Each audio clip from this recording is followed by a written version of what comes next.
Hello students, तो आज की इस लेक्चर में हम लोग स्टार्ट करने वाले हैं रिलेशन, जिसको हिंदी में बोला जाता है संबंध। तो ये जो टॉपिक है बड़ा इंपॉर्टेंट है जेईई के पॉइंट ऑफ व्यू से, और एक छोटा टॉपिक है और ऑब्वियसली इससे क्वेश्चन पूछा जाता है। तो इस टॉपिक के बारे में हम लोग जानेंगे कि रिलेशन का बेसिक डेफिनेशन क्या होता है, कैसे हम लोग आइडेंटिफाई कर पाते हैं रिलेशन को। दूसरा चीज़ ये है कि कब ये डिफाइन होता है, और उसके बाद हम लोग जानेंगे कि टाइप्स ऑफ रिलेशन के प्रकार है ना, यानी जो रिलेशन के टाइप्स होते हैं कितने तरीके के होते हैं, इन सारी चीज़ों पर अपन चर्चा करने वाला है। लेकिन स्टार्ट करने से पहले सबसे पहले हम लोग यहाँ पे बेसिक डेफिनेशन जानेंगे कि रिलेशन क्या होता है। तो अपन स्टार्ट करते हैं बेसिक डेफिनेशन कि what is called relation. What is called relation, relation क्या होता है। तो अगर बेसिक डेफिनेशन की बात करूं तो रिलेशन का बेसिकली कैपिटल आर से क्या किया जाता है, डिनोट किया जाता है या रिप्रेजेंट किया जाता है, ऐसा बोल सकते हो। तो लिखेंगे a relation are is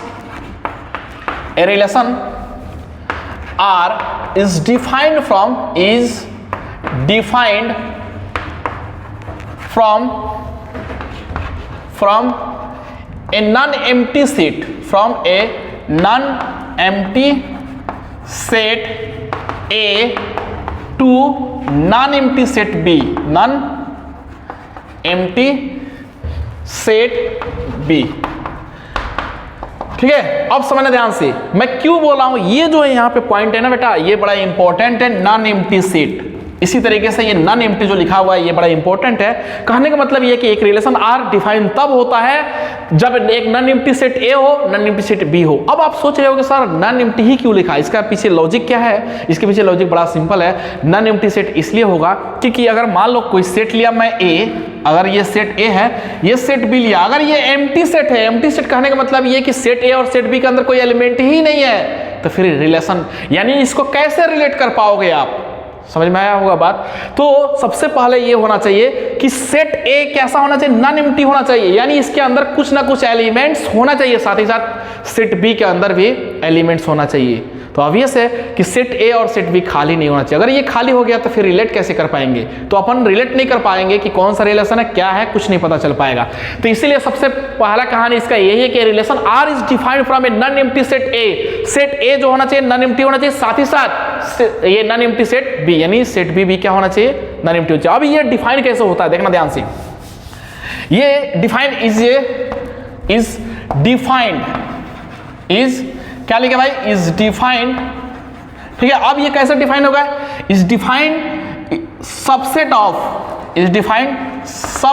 of A cross B. ये ए क्रॉस बी जो लिखा हुआ है समझना ध्यान से। मेरा कहने का मतलब ये रिलेशन जो होता है ना, ये एक सबसेट होता है। R is a subset equal to A cross B. कहने का मतलब ये है कि कार्टेशियन प्रोडक्ट आप जानते होंगे, सेट ए और सेट बी में जो कार्टेशियन प्रोडक्ट निकालते हैं यानी ए क्रॉस बी जो निकलता है उसी का तो ये क्या होगा, आर एक रिलेशन जो होगा सबसेट होगा। सब समझ में नहीं आया देखना ध्यान से, मैं यहाँ पे समझाने की कोशिश करूंगा। जैसे ये सेट ए है, ये क्या है, ये सेट बी है। अगर समझो मान लो यहाँ पे 1 है, ये 2 है, ये 3 है। ठीक है, यहाँ पे A है, ये B है, C है, D है। मान लो कि ये 1 जो है A से कनेक्टेड है, 3 जो है B से कनेक्टेड है, और जो है ये मान लो 2 ही एलिमेंट, 1 जो है A से कनेक्टेड है, 3 जो है B से कनेक्टेड है। ये एक मैं रिलेशन तैयार कर लिया कि 1 A से कनेक्टेड, 3 जो है B से कनेक्टेड है। तो अपन ये बोल सकते हैं कि ये जो सेट A है ना, ये सेट A और ये सेट B, इसका कार्टेशियन प्रोडक्ट कैसे निकलता है अपने को पता है। अगर कार्टेशियन प्रोडक्ट निकालना होगा तो 1A 1B 1C 1D, इसी तरीके से 2A 2B 2C 2D, 3A 3B 3C 3D, इस तरीके से कार्टेशियन प्रोडक्ट यानी टोटल का टोटल 12 एलिमेंट्स होगा। उस 12 एलिमेंट्स में से 1A और ये जो 3B है ये एक रिलेशन हुआ है, यानी उसका एक पार्ट है। तो अपन बोल सकते हैं कि relation is a subset of A cross B। समझना ध्यान से, फिर से बात रिपीट कर रहा हूं कि A क्रॉस B निकालते कैसे। अगर A क्रॉस B निकालना होगा तो इस 1 को पहले पकड़ेंगे और इन सारे के सारे एलिमेंट के साथ कनेक्टेड करेंगे, रिलेट करवाएंगे 1A 1B और 1C। इसी तरीके से बेटा क्या लिखोगे, 1D लिखोगे। ये एक कहानी हो गया। इसी तरीके से अब 2 को पकड़ेंगे, सारे के साथ क्या करेंगे, कनेक्ट रिलेशन रिलेट करवाएंगे। तो 2A 2B 2C और 2D होगा, है कि नहीं है। देखो 2A 2B 2C 2D। इसी तरीके से अपन ऐसा भी लिख सकते हैं कि इस 3 को ABC के साथ भेज दो, तो 3A यहाँ पे 3B और इसी तरीके से अपन लिखेंगे 3C और 3D। अब समझना बेटा यहाँ पे ये जो है ना इसको बोलते हैं a cross b, Cartesian product of a and b बोला जाता है। कहने का मतलब ये है कि ये फर्स्ट एलिमेंट को सेट ए के फर्स्ट एलिमेंट को पकड़ेंगे, सेट बी के सारे एलिमेंट के साथ इसका दोस्ती यारी करवा दो, 1A 1B 1C 1D। फिर 2 को पकड़ो, सबके साथ दोस्ती यारी करवाओ, 2B 2A 2B 2C 2D। इसी तरीके से 3 वाला को सबके साथ भेजो, 3A 3B 3C और 3D।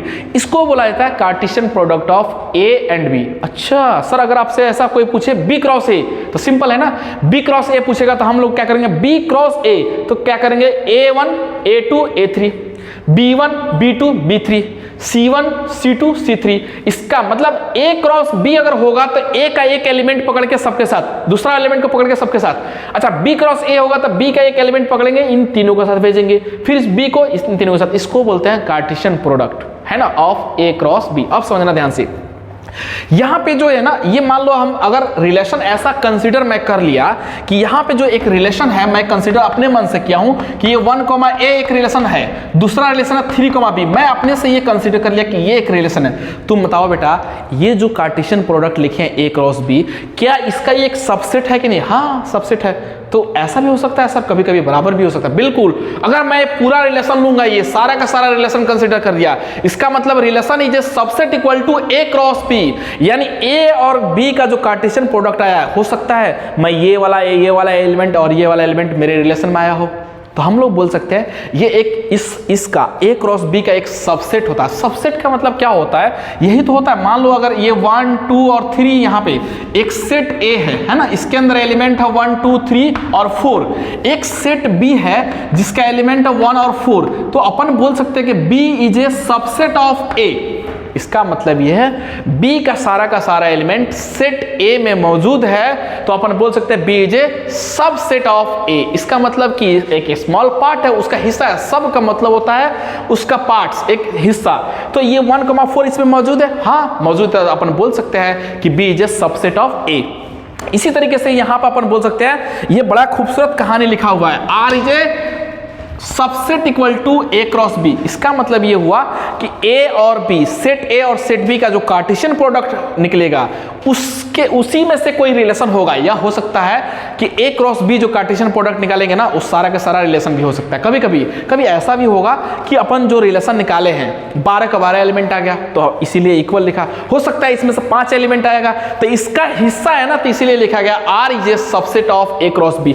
दो सेट नॉन एम्प्टी सेट होगा, A और B दोनों के बीच में जब रिलेट करवाएंगे तो जो रिलेशन जो आएगा वो रिलेशन हमेशा उस सेट A का, यानी A और B का जो कार्टेशियन प्रोडक्ट होगा A क्रॉस B, उसका क्या होगा, सबसेट इक्वल हुआ, है ना, यानी R is subset equal to A cross B। मैं क्या कहना चाहता हूं, आई होप ये चीज समझ में आ गया होगा। यानी A क्रॉस B जो है ना पूरा दुनिया है, यानी सेट A और सेट B से निकला हुआ ये सारे के सारे एलिमेंट 12 एलिमेंट्स हैं। और मान लो कोई हम रिलेशन डिसाइड किए, इसमें जो रिलेशन बनाया, हो सकता है वो रिलेशन 3 एलिमेंट इसमें से हो सकता है 5 हो, तो ये जो 5 एलिमेंट इसमें से जो आएंगे वो इस A क्रॉस B का क्या हुआ, एक सबसेट हुआ। अब ये से क्यों, क्योंकि वो सारे का सारा इसमें मौजूद है, तो उसको बोलते हैं सबसेट। ऐसा भी हो सकता है कि जो रिलेशन आया ना वो सारा का सारा ये 12 के 12 एलिमेंट्स आ गया, तो अपन बोल सकते हैं कि इसीलिए मैं इक्वल लगाया कि हो सकता है वो रिलेशन A क्रॉस B का पूरा आ जाती, इक्वल भी हो सकता है वो रिलेशन जो है ना उसका कुछ एलिमेंट्स इसमें मौजूद हो, तो बोलेंगे this is a subset of A cross B। तो आई होप ये कहानी समझ में आ गया होगा। अब इसमें एक खूबसूरत रिलेशन ये है, खूबसूरत बात ये है कि जो सेट A का जो सारा का सारा एलिमेंट्स होता है, सेट A का सारा एलिमेंट्स होगा, उसको बोलेंगे डोमेन। तो अपन बोल सकते हैं all the elements of set A is called domain। मैं लिख भी देता हूं, है ना, मैं यहां पे लिख देता हूं कि सेट A के सारा का सारा एलिमेंट्स क्या कहलाएंगे, कि यहां पे सेट A था सेट B था। अगर मैं पूछूं कि डोमेन बताओ, तुम बोलोगे सर बड़ा सिंपल है, domain all the elements of set A, all the, ऐसा बोल सकते हो all the elements of set A, या ऐसा बोलो all the first element of ordered pair. मतलब जो भी ऑर्डर्ड पेयर होंगे, ऑर्डर्ड पेयर किसको बोलते हैं, ये देखना ये ऑर्डर पेयर है, ये एक ऑर्डर पेयर है, ये एक ऑर्डर पेयर है, ये एक ऑर्डर पेयर है, इनका सारा का सारा जो फर्स्ट एलिमेंट है ना वही तो होता है डोमेन। लेकिन अपन सिंपल भाषा में लिखेंगे all the elements of set A, all the elements of set A. Set ए के जो सारे के सारे एलिमेंट्स कहलाएंगे वो क्या कहलाएंगे, डोमेन। अब बेटा अगर तुमसे पूछे ना कोडोमेन, तुम आसानी से बता सकते हो कोडोमेन क्या होगा, अरे all the elements of set B, all the elements of set B, set B के सारे एलिमेंट्स जो होंगे वो क्या कहलाएंगे, कोडोमेन बुलाएंगे। सर तो फिर रेंज क्या होगा, सिंपल है ना, सेट ए के अंदर जो एलिमेंट्स है और सेट बी के एलिमेंट्स से इस इनपुट, ऐसा बोल सकते हो कि ये सेट ए था, ये सेट बी था, तो इस इनपुट के कॉरस्पॉन्डिंग जो हमें मिलता है, इस इनपुट के कॉरस्पॉन्डिंग वही कहलाता है आउटपुट यानी रेंज। तो कुल मिला के बोल सकते हैं सेट ए के सारा का सारा एलिमेंट्स क्या कहलाएगा, डोमेन, सेट बी का सारा एलिमेंट्स कहलाएगा कोड डोमेन, और सेट ए के अंदर जो एलिमेंट सेट बी से कनेक्टेड है तो उस कनेक्टेड यानी इसके कॉरस्पॉन्डिंग जो भी एलिमेंट्स इनपुट के कॉरस्पॉन्डिंग जो आउटपुट मिलता है उसको बोलते हैं रेंज, है ना। तो इस तरीके से कहानी समझ में आ गया होगा कि डोमेन क्या होता है, रेंज क्या होता है। या आप ऐसे बोल सकते हो कि सर जो ऑर्डर पेयर है ना, उस ऑर्डर पेयर में जो फर्स्ट एलिमेंट होगा ना वो डोमेन ही तो होता है। देखो ना ये यहाँ पे अगर तुमसे पूछे कि डोमेन क्या होगा, तुम बोलोगे 1, यहाँ पे डोमेन 1, यहाँ पे डोमेन 1, यहाँ पे डोमेन 1। कहने का मतलब ये है कि ऑर्डर पेयर का फर्स्ट एलिमेंट को हमेशा बोलते हैं डोमेन। या ऐसा बोलो बेटा कि all the elements of set A is called domain, all the elements of set B is called codomain, और इनपुट के थ्रू, इनपुट के कॉरस्पॉन्डिंग जो हमें आउटपुट मिलता है उसको बोलते हैं रेंज। तो ये छोटा मोटा कहानी था, इसके अंदर ये सारी चीजें समझ में आ गया होगा। अच्छा एक और छोटा जो बात है इसमें बता देता हूं मैं, ये जो है ना सेट ए के अंदर जो सारे के सारे एलिमेंट्स हैं, ये कहीं ना कहीं ये सब के सब हम लोग बोले, जैसे 1 2 3 लिखा तो ये डोमेन हो जाएगा 1 2 3, ठीक है। ये भी मान लो ये जो है इससे कनेक्टेड है। अब समझना बेटा ये जो है ना इसको बोलते हैं प्री इमेजेस। क्या बोलते हैं, प्री इमेजेस। सेट ए के सारा का सारा एलिमेंट्स को बोला जाता है प्री इमेजेस। क्यों, अरे यार इमेज बनने से पहले। अब जो है ना सेट बी का सारा एलिमेंट्स क्या बोलेंगे, ये जो है सॉरी सेट ए के एलिमेंट्स जो कनेक्टेड है जिस कॉरस्पॉन्डिंग एलिमेंट्स को उसको बोलेंगे इमेजेस यानी आउटपुट। तो आई होप समझ में ये सारा चीज कहानी समझ में आ गया, डोमेन क्या होता है, कोडोमेन क्या होता है। अब और गहराई में घुसने वाले हैं। अब अपन डिस्कस करेंगे टाइप्स ऑफ रिलेशन। जो रिलेशन होते हैं कितने तरीके के होते हैं उस पर अपन डिस्कस करने वाले हैं।